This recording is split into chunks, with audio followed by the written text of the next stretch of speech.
गौरी पुत्र गणेश भगवान की जय। जय श्री कृष्णा।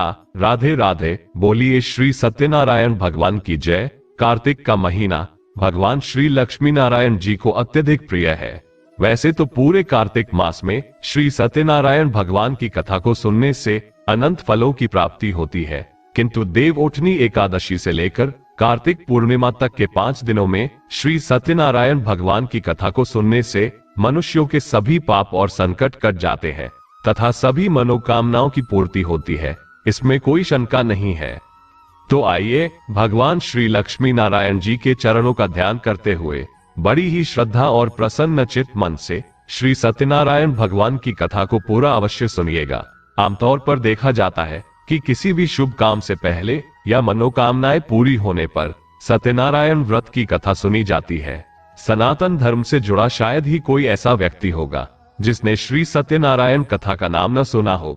इस कथा को सुनने का फल हजारों सालों तक किए गए यज्ञ के बराबर माना जाता है। शास्त्रों के मुताबिक ऐसा माना गया है कि इस कथा को सुनने वाला व्यक्ति अगर व्रत रखता है तो उसके जीवन के दुखों को श्री हरि विष्णु खुद ही हर लेते हैं। स्कंद पुराण के मुताबिक भगवान सत्यनारायण श्री हरि विष्णु का ही दूसरा रूप है। इस कथा की महिमा को भगवान सत्यनारायण ने अपने मुख से देवर्षि नारद को बताया है। पूर्णिमा के दिन इस कथा को सुनने का विशेष महत्व है। कलयुग में इस व्रत कथा को सुनना बहुत प्रभावशाली माना गया है, तो हमारी आपसे विनम्र विनती है कि इस कथा को पूरा अवश्य सुनिएगा। जो लोग पूर्णिमा के दिन कथा नहीं सुन पाते हैं वे कम से कम भगवान सत्यनारायण का मन में ध्यान कर ले। ऐसा करने से विशेष लाभ होता है। पुराणों में ऐसा भी बताया गया है कि जिस स्थान पर श्री सत्यनारायण भगवान की पूजा होती है वहां गौरी, गणेश, नवग्रह और समस्त दिक्पाल आ जाते हैं। केले के पेड़ के नीचे अथवा घर के ब्रह्म्य स्थान पर पूजा करना उत्तम फल देता है। भोग में पंजीरी, पंचामृत, केला और तुलसी दल विशेष रूप से शामिल करें। सिर्फ पूर्णिमा को ही नहीं, परिस्थितियों के मुताबिक किसी भी दिन कथा सुनी जा सकती है। बृहस्पतिवार को कथा सुनना विशेष लाभकारी होता है। भगवान तो बस प्रेम और भाव के भूखे हैं। इस कथा के प्रभाव से खुशहाल जीवन, दाम्पत्य सुख, मनचाहे वर वधु, संतान, उत्तम स्वास्थ्य जैसी समस्त मनोकामनाओं की पूर्ति होती है। अगर पैसों से जुड़ी कोई समस्या है तो ये कथा किसी संजीवनी से कम नहीं है। तो जब भी मौका मिले भगवान की कथा सुने और सुनाएं। आइए भगवान श्री लक्ष्मी नारायण जी के चरणों का ध्यान करते हुए इस कथा को सुनते हैं। एक समय की बात है, नैमिषारण्य तीर्थ में शौनक आदि 88,000 ऋषियों ने श्री सूत जी से पूछा, हे प्रभु, इस कलयुग में वेद विद्या रहित मनुष्यों को प्रभु भक्ति किस प्रकार मिल सकती है तथा उनका उद्धार कैसे होगा? हे मुनिश्रेष्ठ, कोई ऐसा तप बताए जिससे थोड़े समय में ही पुण्य मिले और मनोवांछित फल भी मिल जाए। इस प्रकार की कथा सुनने की हम इच्छा रखते हैं। सर्व शास्त्रों के ज्ञाता सूत जी बोले, हे वैष्णवों में पूज्य, आप सभी ने प्राणियों के हित की बात पूछी है, इसलिए मैं एक ऐसे श्रेष्ठ व्रत को आप लोगों को बताऊंगा जिसे नारद जी ने लक्ष्मी नारायण जी से पूछा था और लक्ष्मीपति ने मुनि श्रेष्ठ नारद जी से कहा था। आप सब इसे ध्यान से सुनिए। एक समय की बात है, योगी राज नारद जी दूसरों के हित की इच्छा लिए अनेकों लोकों में घूमते हुए मृत्युलोक में आ पहुंचे। यहाँ उन्होंने अनेक योनियों में जन्मे प्राय सभी मनुष्यों को अपने कर्मों द्वारा अनेकों दुखों से पीड़ित देखा। उनका दुख देख नारद जी सोचने लगे कि कैसा यत्न किया जाए जिसके करने से निश्चित रूप से मानव के दुखों का अंत हो जाए। इसी प्रकार इस चिंता पर मनन करते हुए वह विष्णु लोक में गए। वहां वे देवों के इष्ट नारायण की स्तुति करने लगे, जिनके हाथों में शंख, चक्र, गदा और पद्म थे, गले में माला पहने हुए थे। स्तुति करते हुए नारद जी बोले, हे भगवान, आप अत्यंत शक्ति से संपन्न हैं। मन तथा वाणी भी आपको नहीं पा सकती। आपका आदि, मध्य तथा अंत नहीं है। निर्गुण स्वरूप सृष्टि के कारण भक्तों के दुख को दूर करने वाले हैं। आपको मेरा नमस्कार है। नारद जी की स्तुति सुन विष्णु भगवान बोले, हे मुनिश्रेष्ठ, आपके मन में क्या बात है? आप किस काम के लिए पधारे हैं, उसे निसंकोच कहो। इस पर नारद मुनि बोले कि मृत्युलोक में अनेक योनियों में जन्मे मनुष्य अपने कर्मों के द्वारा अनेकों दुख से दुखी हो रहे हैं। हे नाथ, आप मुझ पर दया रखते हैं तो बताए कि वह मनुष्य थोड़े प्रयास से ही अपने दुखों से कैसे छुटकारा पा सकते हैं तब श्री हरि बोले, हे नारद, मनुष्यों की भलाई के लिए तुमने बहुत अच्छी बात पूछी है, जिसके करने से मनुष्य मोह से छूट जाता है। वो बात मैं कहता हूँ, उसे ध्यानपूर्वक सुनो। स्वर्ग लोक व मृत्युलोक दोनों में एक दुर्लभ उत्तम व्रत है जो पुण्य देने वाला है। आज प्रेमवश होकर मैं उसे तुमसे कहता हूँ। श्री सत्यनारायण भगवान का यह व्रत अच्छी तरह विधान पूर्वक करके मनुष्य तुरंत ही यहाँ सुख भोग कर मरने पर मोक्ष पाता है। श्री हरि के वचन सुन नारद जी बोले कि उस व्रत का फल क्या है और उसका विधान क्या है। यह व्रत किसने किया था, इस व्रत को किस दिन करना चाहिए, सभी कुछ विस्तार से बताइए। नारद जी की बात सुनकर श्री हरि बोले, दुख व शोक को दूर करने वाला, ये सभी स्थानों पर विजय दिलाने वाला है।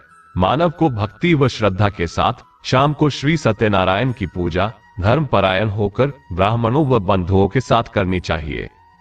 भक्ति भाव से ही नैवेद्य, केले का फल, घी, दूध और गेहूं का आटा सवाया लें।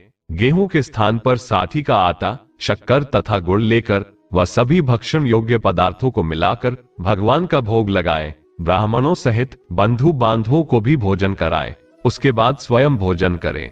भजन कीर्तन के साथ भगवान की भक्ति में लीन हो जाए। इस तरह से सत्यनारायण भगवान का यह व्रत करने पर मनुष्य की सारी इच्छाएं निश्चित रूप से पूरी होती है।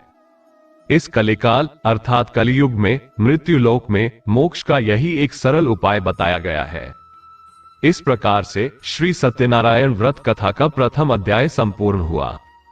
आप लोग बड़ी श्रद्धा और प्रेम से बोलिए, श्री सत्यनारायण भगवान की जय। मित्रों, अब दूसरा अध्याय सुनिए। सूत जी बोले, हे ऋषियों, जिसने पहले समय में इस व्रत को किया था उसका इतिहास कहता हूँ, इसे ध्यान से सुनो। सुंदर काशीपुरी नगरी में एक अत्यंत निर्धन ब्राह्मण रहता था। भूख प्यास से परेशान वह धरती पर घूमता रहता था। ब्राह्मणों से प्रेम करने वाले भगवान ने एक दिन ब्राह्मण का वेश धारण कर उसके पास जाकर पूछा, हे विप्र, नित्य दुखी होकर तुम पृथ्वी पर क्यों घूमते हो? दीन ब्राह्मण बोला, मैं निर्धन ब्राह्मण हूँ, भिक्षा के लिए धरती पर घूमता हूँ। हे भगवान, यदि आप इसका कोई उपाय जानते हो तो बताइए। वृद्ध ब्राह्मण कहता है कि सत्यनारायण भगवान मनोवांछित फल देने वाले हैं, इसलिए तुम उनका पूजन करो। इसे करने से मनुष्य सभी दुखों से मुक्त हो जाता है।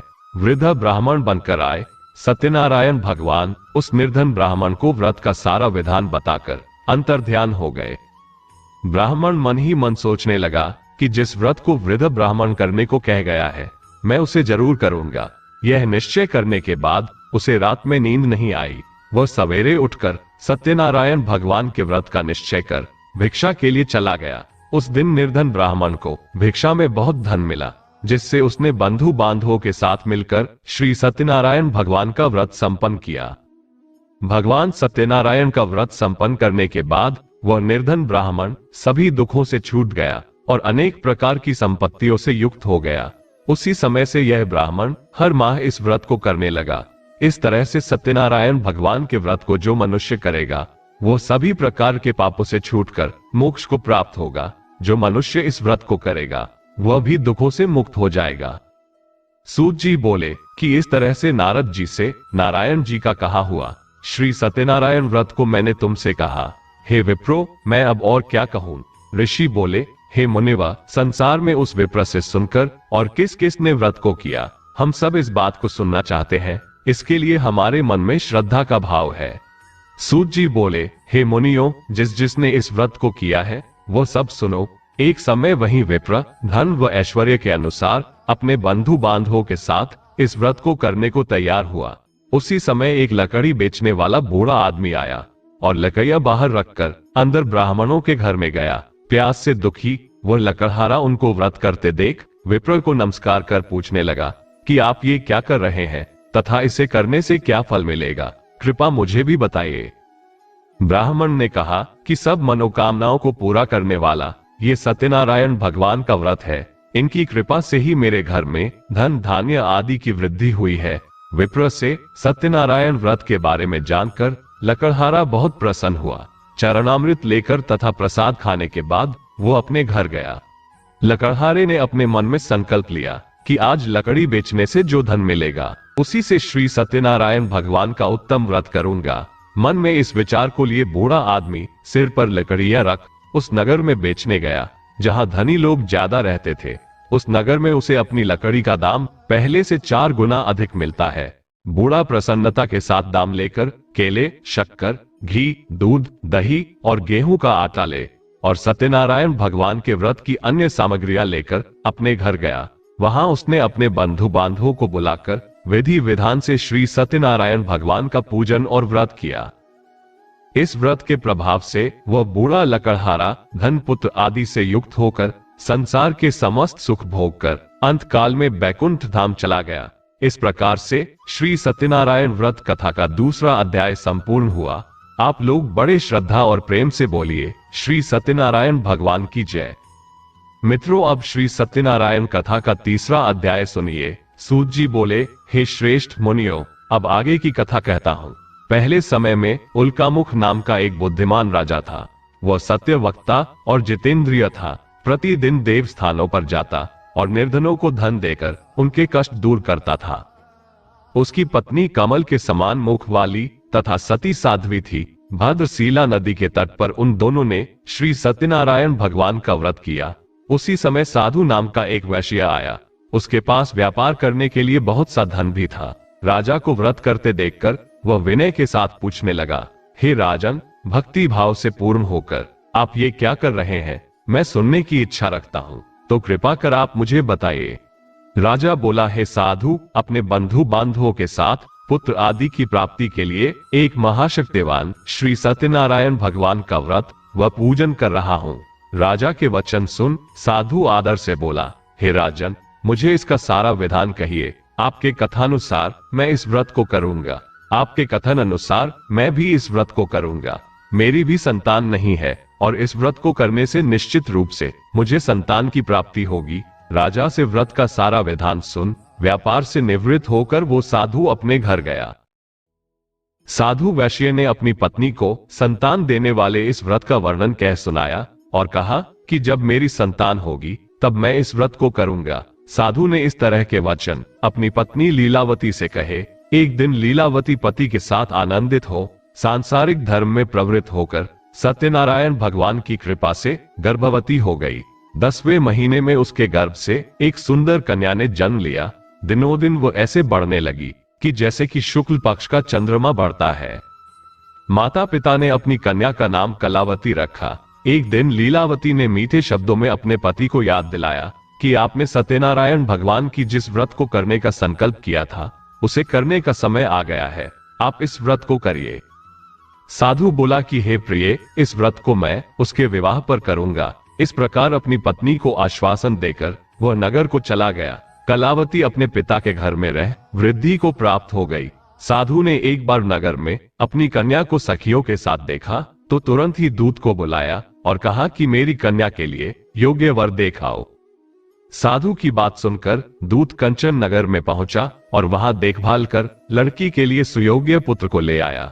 सुयोग्य लड़के को देख साधु ने बंधु बांधवों को बुलाकर अपनी पुत्री का विवाह कर दिया। लेकिन दुर्भाग्य की बात ये कि साधु ने अभी भी श्री सत्यनारायण भगवान का व्रत नहीं किया। इस पर श्री भगवान क्रोधित हो गए और श्राप दिया कि साधु को अत्यधिक दुख मिले। अपने कार्य में कुशल साधु बनिया जमाई को लेकर समुद्र के पास स्थित होकर रत्नासारपुर नगर में गया। वहां जाकर दामाद ससुर दोनों मिलकर चंद्रकेतु राजा के नगर में व्यापार करने लगे। एक दिन भगवान सत्यनारायण की माया से एक चोर राजा का धन चुराकर भाग रहा था। उसने राजा के सिपाहियों को अपना पीछा करते देख चुराया हुआ धन वहां रख दिया जहां साधु अपने जमाई के साथ ठहरा हुआ था। राजा के सिपाहियों ने साधु वैश्य के पास राजा का धन पड़ा देखा तो वह ससुर जमाई दोनों को बांधकर प्रसन्नता से राजा के पास ले गए और कहा कि इन दोनों चोरों को हम पकड़ लाए हैं, आप आगे की कार्यवाही की आज्ञा दें। राजा की आज्ञा से उन दोनों को कठिन कारावास में डाल दिया गया और उनका सारा धन भी उनसे छीन लिया गया। श्री सत्यनारायण भगवान से मिले श्राप से साधु की पत्नी भी बहुत दुखी हुई। घर में जो धन रखा था उसे चोर चुरा ले गए। शारीरिक तथा मानसिक पीड़ा व भूख प्यास से अति दुखी हो अन्न की चिंता में कलावती ब्राह्मण के घर गई। वहां उसने श्री सत्यनारायण भगवान का व्रत होते देखा, फिर कथा भी सुनी। वह प्रसाद ग्रहण कर वह रात को घर वापस आई। माता ने कलावती से पूछा कि हे पुत्री, अब तक तुम कहाँ थी? तेरे मन में क्या है? कलावती ने अपनी माता से कहा, हे माता, मैंने एक ब्राह्मण के घर में श्री सत्यनारायण भगवान का व्रत देखा है। कन्या के वचन सुन लीलावती भगवान के पूजन की तैयारी करने लगी।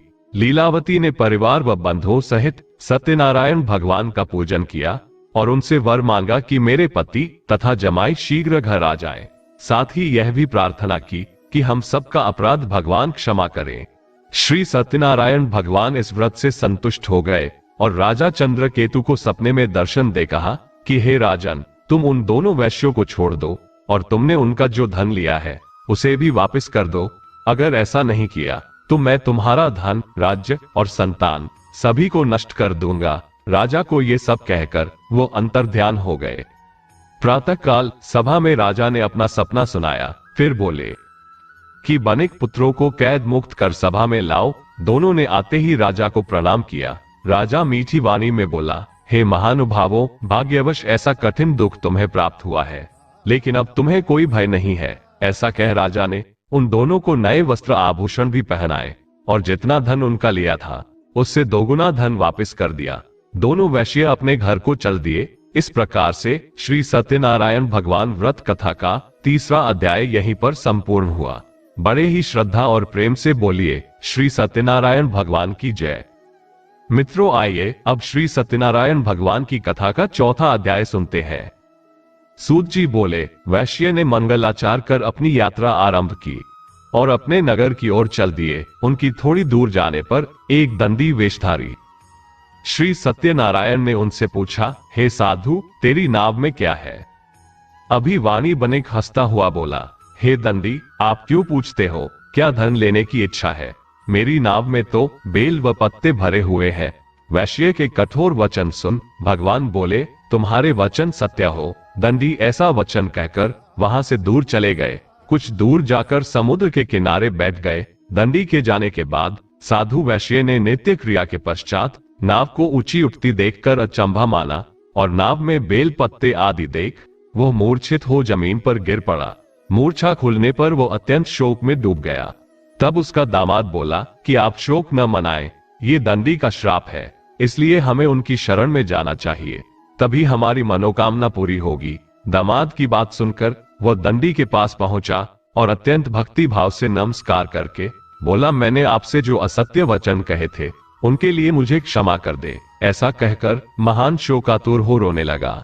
तब दंडी भगवान बोले, हे बनिक पुत्र, मेरी आज्ञा से बार बार तुझे दुख प्राप्त हुआ है, तू मेरी पूजा से विमुख हुआ। साधु बोला, हे भगवान, आपकी माया से ब्रह्मा आदि देवता भी आपके रूप को नहीं जानते हैं, तब मैं अज्ञानी कैसे जान सकता हूँ?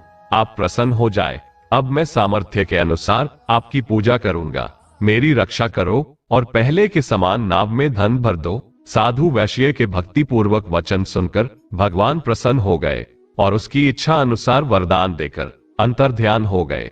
ससुर जमाई जब नाव पर आए तो नाव धन से भरी हुई थी। फिर वहीं पर अपने अन्य साथियों के साथ सत्यनारायण भगवान का पूजन कर अपने नगर को चल दिए। जब नगर के नजदीक पहुंचे तो दूत को घर पर खबर करने के लिए भेज दिया। दूत साधु की पत्नी को प्रणाम कर कहता है कि मालिक अपने दामाद सहित नगर के निकट आ गए हैं। दूत की बात सुन साधु की पत्नी लीलावती ने बड़े हर्ष के साथ सत्यनारायण भगवान का पूजन कर अपनी पुत्री कलावती से कहा कि मैं अपने पति के दर्शन को जाती हूँ, तू कार्य पूर्ण कर शीघ्र आ जा। माता के ऐसे वचन सुन कलावती जल्दी से प्रसाद छोड़ अपने पति के पास चली गई। प्रसाद की अवज्ञा के कारण श्री सत्यनारायण भगवान रुष्ट हो गए और नाव सहित उसके पति को पानी में डुबो दिया। कलावती अपने पति को वहां न पाकर रोती हुई जमीन पर गिर गई। नाव को डूबा हुआ देख वह कन्या को रोता हुआ देख साधु दुखी होकर बोला कि हे प्रभु, मुझसे तथा मेरे परिवार से जो भूल हुई है उसे क्षमा करें।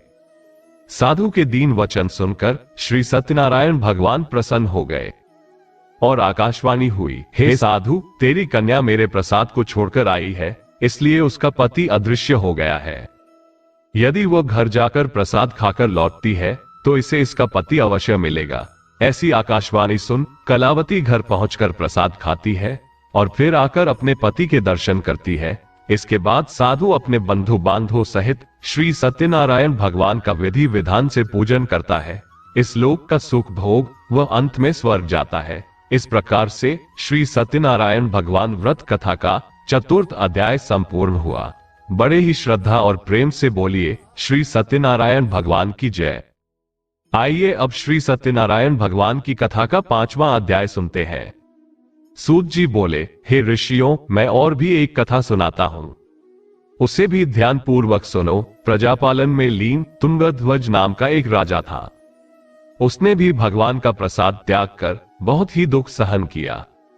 एक बार वन में जाकर वन्य पशुओं को मारकर वो बड़ के पेड़ के नीचे आया। वहां उसने ग्वालों को भक्ति भाव से अपने बंधुओं सहित सत्यनारायण भगवान का पूजन करते देखा। अभिमानवश राजा ने उन्हें देखकर भी पूजा स्थान में नहीं गया और न ही उसने भगवान को नमस्कार किया। ग्वालों ने राजा को प्रसाद दिया, लेकिन उसने वह प्रसाद नहीं खाया और प्रसाद को वहीं छोड़ वह अपने नगर को चला गया। जब नगर में वह पहुंचा तो वहां सब कुछ तहस नहस हुआ पाया, तो वह शीघ्र ही समझ गया कि ये सब भगवान ने ही किया है। वह दोबारा ग्वालों के पास पहुंचा और विधि पूर्वक पूजा करके प्रसाद खाया, तो श्री सत्यनारायण भगवान की कृपा से सब कुछ पहले जैसा हो गया। दीर्घकाल तक सुख भोगने के बाद मरणोपरांत उसे स्वर्ग लोक की प्राप्ति हुई। जो मनुष्य परम दुर्लभ इस व्रत को करेगा तो भगवान सत्यनारायण की अनुकंपा से उसे धन धान्य की प्राप्ति होगी, निर्धन धनी हो जाता है और भय मुक्त हो जीवन जीता है। संतानहीन मनुष्य को संतान सुख मिलता है और सारे मनोरथ पूर्ण होने पर मानव अंत काल में बैकुंठ धाम को जाता है। इस प्रकार से श्री सत्यनारायण व्रत कथा का 5वां अध्याय संपूर्ण हुआ। बड़े ही श्रद्धा और प्रेम से बोलिए श्री सत्यनारायण भगवान की जय। मित्रों, पूरी सत्यनारायण व्रत कथा का निहितार्थ ये है कि लौकिक एवं परलौकिक हितों की साधना के लिए मनुष्य को सत्य आचरण का व्रत लेना चाहिए। सत्य ही भगवान है, सत्य ही विष्णु है। लोक में सारी बुराइयों, सारे क्लेशों, सारे संघर्षों का मूल कारण है सत्य आचरण का अभाव। सत्यनारायण व्रत कथा पुस्तिका में इस संबंध में एक श्लोक है जिसका अर्थ है, सत्यनारायण व्रत का अनुष्ठान करके मनुष्य सभी दुखों से मुक्त हो जाता है। कलिकाल में यानी कि कलयुग में सत्य की पूजा विशेष रूप से फलदायी है। सत्य के अनेक नाम है, यथा सत्यनारायण, सत्यदेव, सनातन, सत्य रूपी विष्णु भगवान कलयुग में अनेक रूप धारण करके लोगों को मनोवांछित फल देंगे। इसी प्रकार से श्री सत्यनारायण व्रत कथा संपूर्ण हुई। बोलिए श्री सत्यनारायण भगवान की जय। मित्रों, अगर वीडियो अच्छी लगी हो तो वीडियो को लाइक और शेयर जरूर कीजिएगा और अगर हो सके तो आज इस चैनल को सब्सक्राइब करना मत भूलना। जल्दी मिलते हैं एक नई वीडियो में, तब तक के लिए राम राम जी।